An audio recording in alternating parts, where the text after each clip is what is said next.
Hey, and welcome to the Leader Tree, where leadership grows, where strong roots build strong skills. Today, I want to talk about a very important subject to my heart, and that is leadership. And I know you're thinking, well, that's what this whole podcast is about. But I'm talking about specific things today. I'm talking about how we're remembered. I'm talking about legacies. I'm talking about how leadership grows into those leader trees that we leave behind. And a good story that comes to mind is I was reading not too long ago about how they wanted to replace Franklin Roosevelt on the dime with Ronald Reagan's face. And I was thinking, what a travesty of justice that would be. What an unbelievable mistake that would be to take Franklin Roosevelt's face off of the dime and replace it with Ronald Reagan. Now, I know why they want to do that. Everybody wants to, tout Ronald Reagan as the best president ever. Hold on. The guy was amazing. And, he did some good things, but he did some bad things too. Just like every other president in history. But let me tell you something that he didn't do. Okay? He didn't cure polio by founding the March of Dimes Foundation. I mean, if there's any justification for a legacy to be left behind for Theodore Roosevelt, I mean, not Theodore Roosevelt, I'm sorry, that's his uncle, but Franklin Roosevelt, it's the March of Dimes Foundation and his face on a dime. Here's a guy who was stricken with polio himself, right? Avid swimmer, all of a sudden he can't swim for nothing. He had a pool built so that he could later on, but whatever. He sees a problem. He says, you know what? Polio is crippling and killing America's babies. Here's a guy dealing with the Great Depression. Nobody's got any money. And he thinks about a solution and he says, you know what? As a country, we're in turmoil. As a government, we're in turmoil. But as individuals, we have faith that we could help each other. We have faith that we can be there for each other. So he says, what can we do? So he gets on the radio in one of his famous fireside chats that Franklin Delano Roosevelt was so famous for. And he's addressing the nation. And he says, polio's killing our babies. Let's end this problem once and for all. I know we're all struggling, but dig deep. Find a dime and send it, and I'll handle the rest. And just like that, people all over the country started putting dimes in envelopes and sending them to Washington. They started marching those dimes all the way to the Capitol. And he took that money and he financed a research project to find the cure. Now, as we all know, he eventually died before the cure was found. But the cure was found, and it was found due to the fact that he put it together. He's a 3-term president. He presided over the Second World War. He presided over the reconstruction of a country after the Great Depression.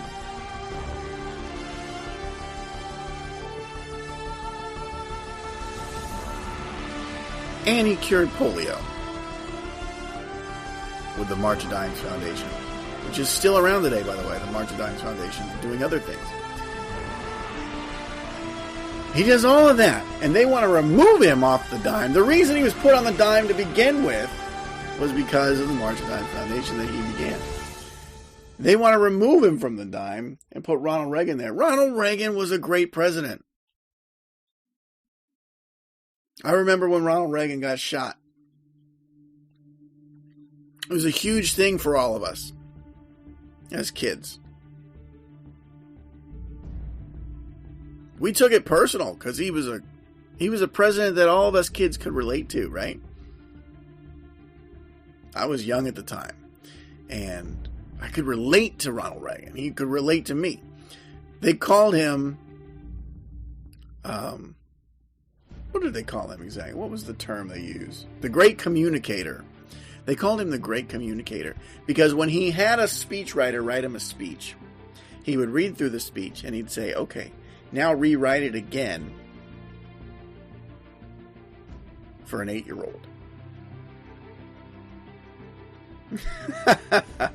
Because he knew that our education levels across the country vary from place to place, person to person. And he wanted his message to be heard by all of us. He wanted his message to be understood by all of us. So he said, write it again. Dumb it down, so to speak. So that it doesn't matter who's listening. But we're not going to talk down to the country. We're going to lift it up. Ronald Reagan was a great man for that purpose. He did very well. So I get that they want to give him things. I get that they want to remember him.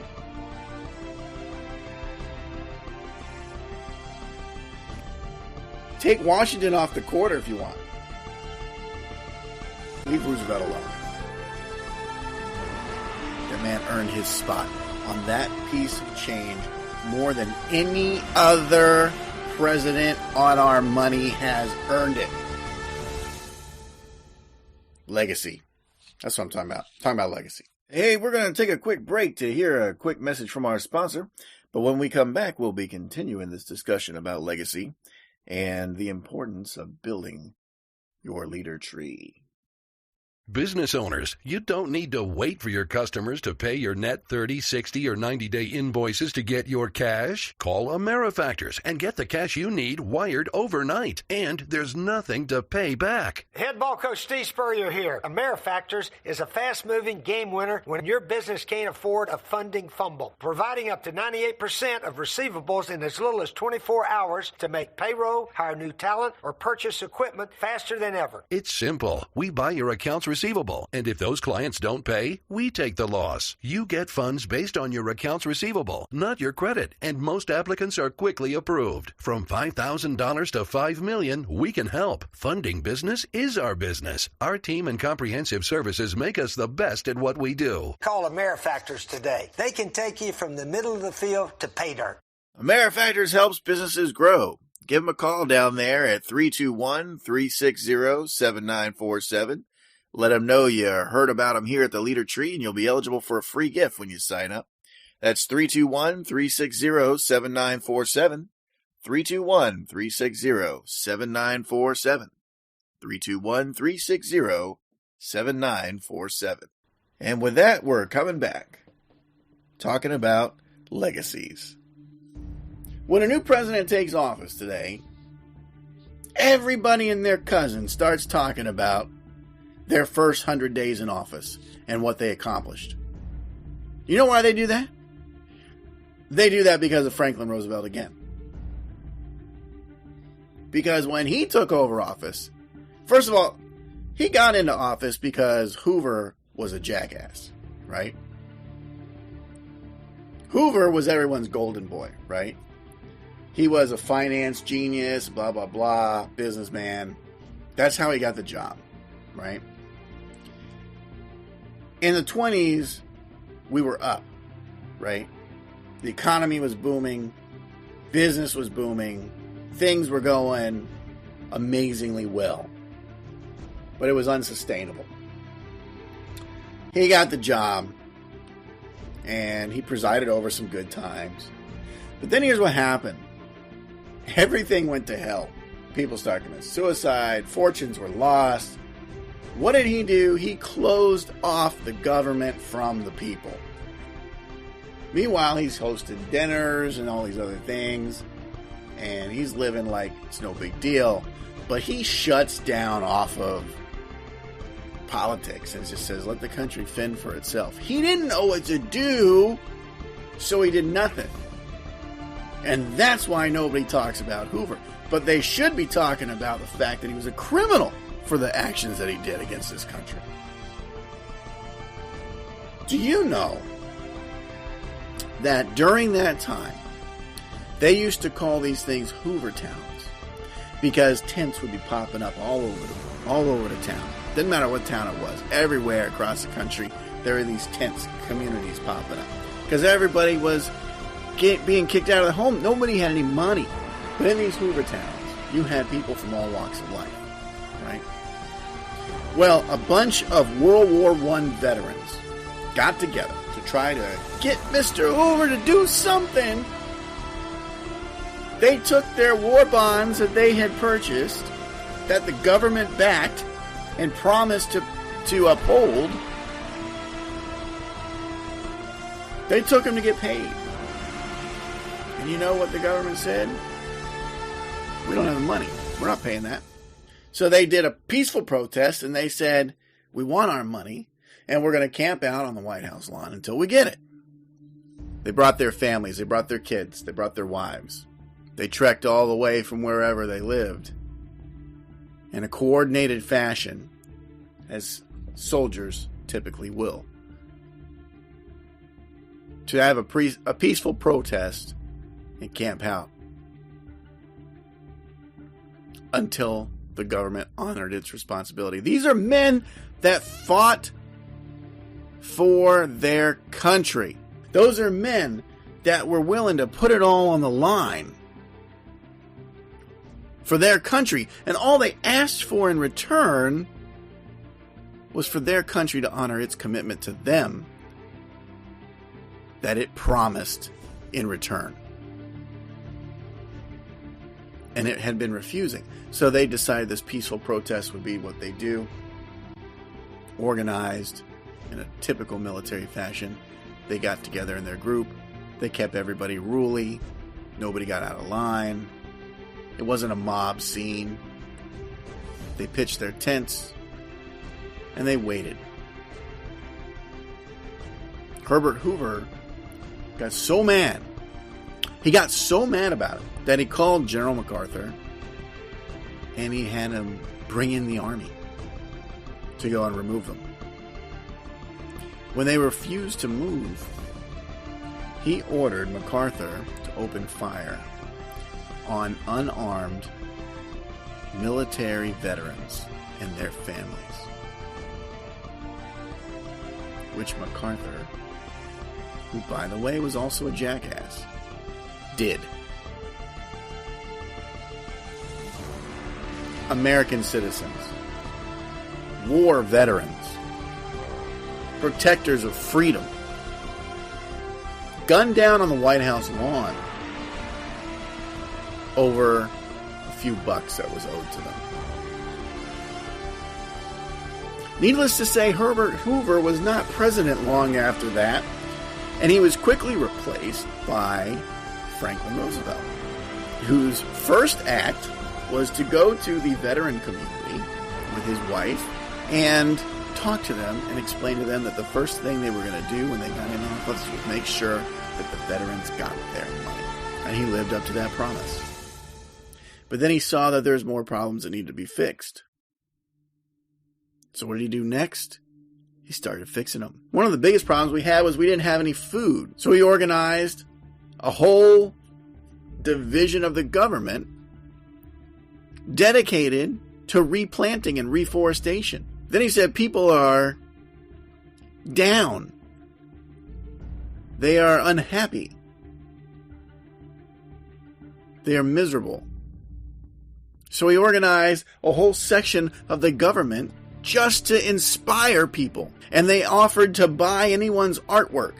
You make artwork, we're going to buy it. Let's inspire the nation to start being creative. Let's inspire the nation to start growing, to start feeling better. We're going to put art of America everywhere. Projects start popping up. Great works of art were made. He said we need to have better access to our money and more protection for our money. So he began the Federal Reserve Bank. The list goes on and on. He created Social Security in the Social Security Administration. He did all of these amazing things and way more. Check it out. It's pretty cool. All in his first 100 days in office. And the man was a 3-term president. That's where he began. You want to talk about leadership here at the Leader Tree? I'm going to tell you, this is a guy that you cannot keep down. Crippled. But every press conference, you saw him standing in the photograph. He had a guy for that. Pick me up and hold me. Or prop me up against something and I'll hold myself. I have to give America hope. And that's what he did. He started up the fireside chats so he could keep America informed of the progress and keep building that hope. Keep building those dreams that everyone was struggling to keep hold of.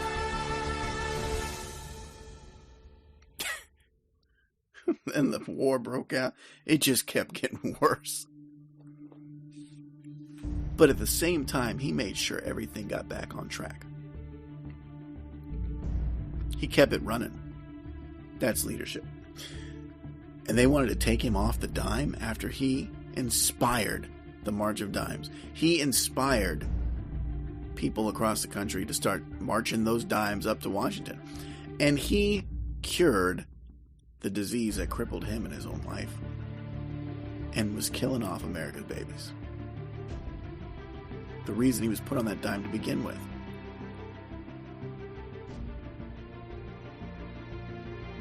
I could not believe when I was reading this that was ever something that they said they could get away with doing. The fact that they suggested it at all was appalling to me. Replace Franklin Roosevelt on the dime with the face of Reagan. I like Reagan.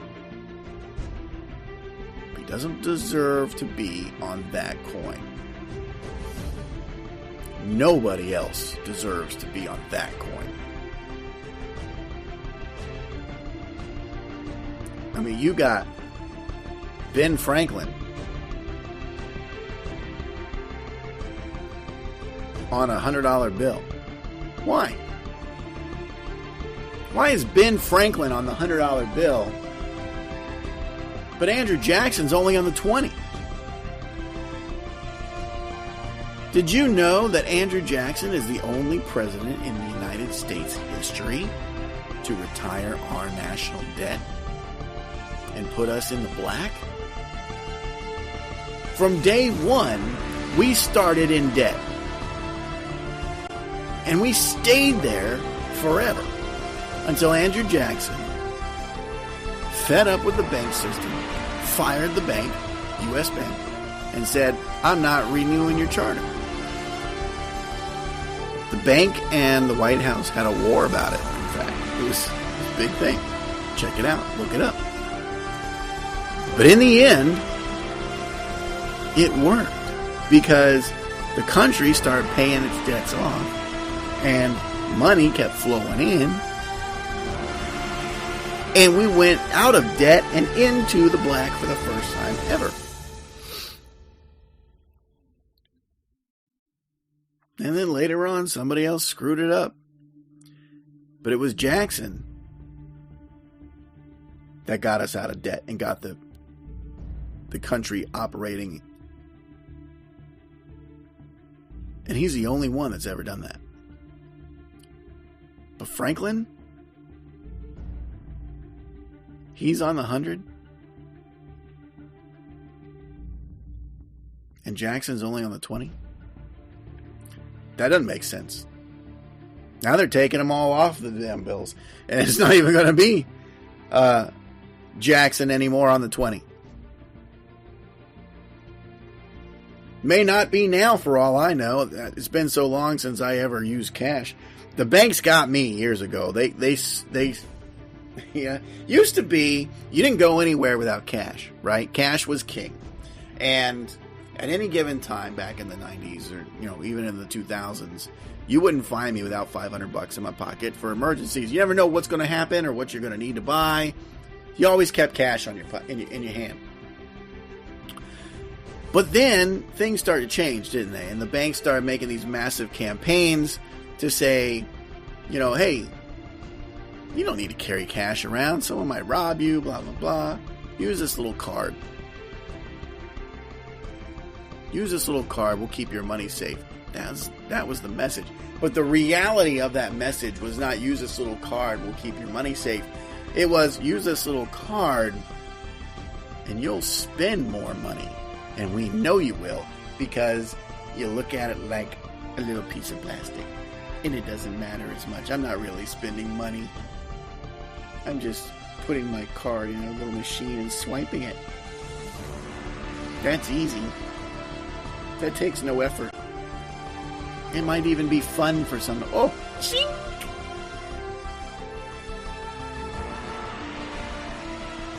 And they got me. I made the switch. And I got so used to using the card, not needing to get my $500 out and carry it around with me, that I literally stopped carrying cash around. My kid asked me for change, and I say, I don't carry cash. I don't have any change.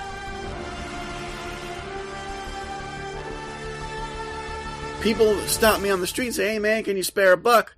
I can't. Because I don't have it. Unless you happen to have a slot that I can swipe this card on your body. Turn around. I'm just kidding. That's the problems that I have there. But back in the day, cash was king. It's not so anymore. It's not so anymore. Some people carry cash. I quit doing it. Maybe I should start because things are going the wrong direction lately with the banks. Those are the legacies that we have that get trampled on, right? Guy retires the country's debt, and we're going to take him off the money in favor of somebody else who didn't do half as much?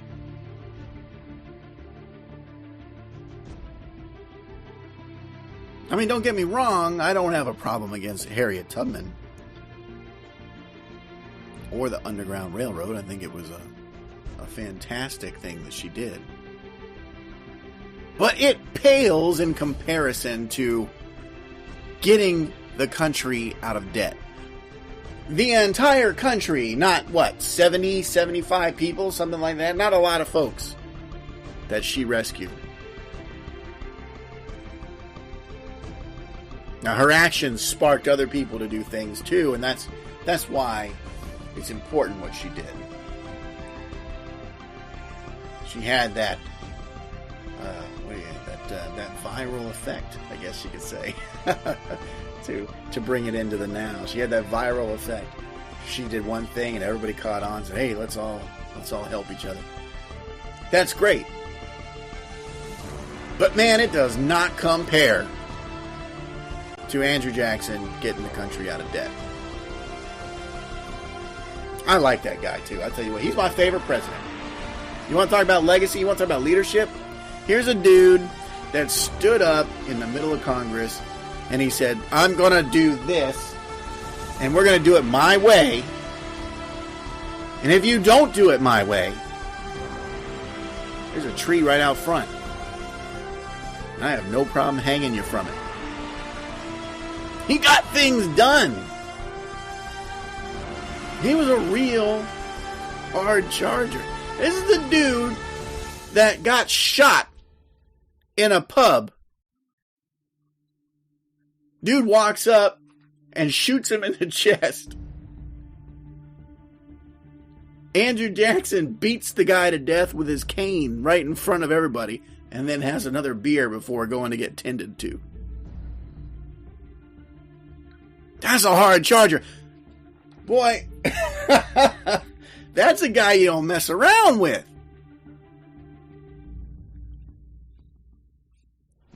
Legacies.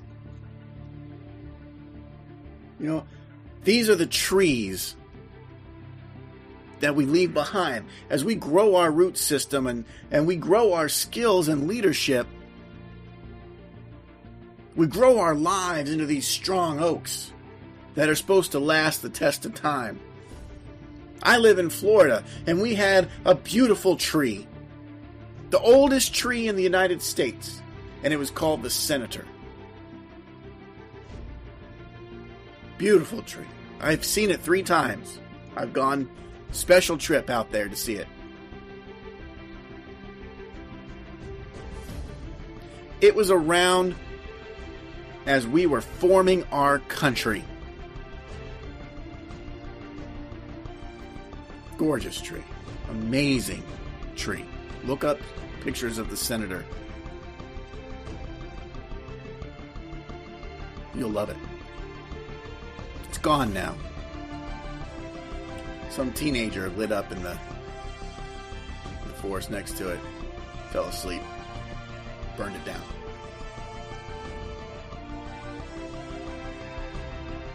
Legacy.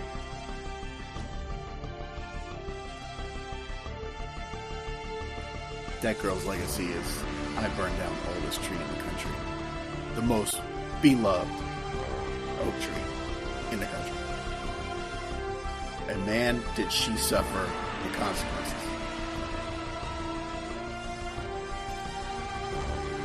That's the legacy that she left behind. Let's hope that she can change it as she ages.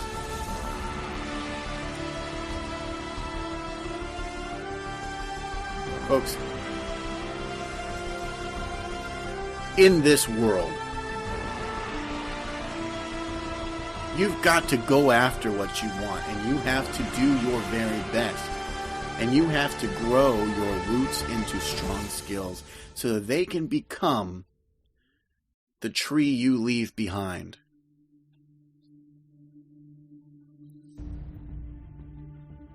Our actions determine our futures and later on the history that others tell about us. Like Andrew Jackson. Like FDR. Like Ronald Reagan. I'm not a political guy, but I study historical figures. And I'll tell you, without a shadow of a doubt, these were all amazing people who all did amazing things. And they deserve their legacies to remain intact. What is your legacy going to say about you? And how long will it last? Thank you for joining me here at the Leader Tree, where we believe that strong roots equals strong skills, and where leadership grows. I'm your host, Chris Miller, and let me tell you, if you haven't already, go to theleadertree.com. Sign up for our newsletter. Follow us on social media. Watch our podcast. Listen to what we got going on. We have other shows up there that aren't on TW3 Radio. And if you're at TW3 Radio, thank you for looking at us there. Thank you for watching. And thank you for listening. And thank you for following the Leader Tree. Good night.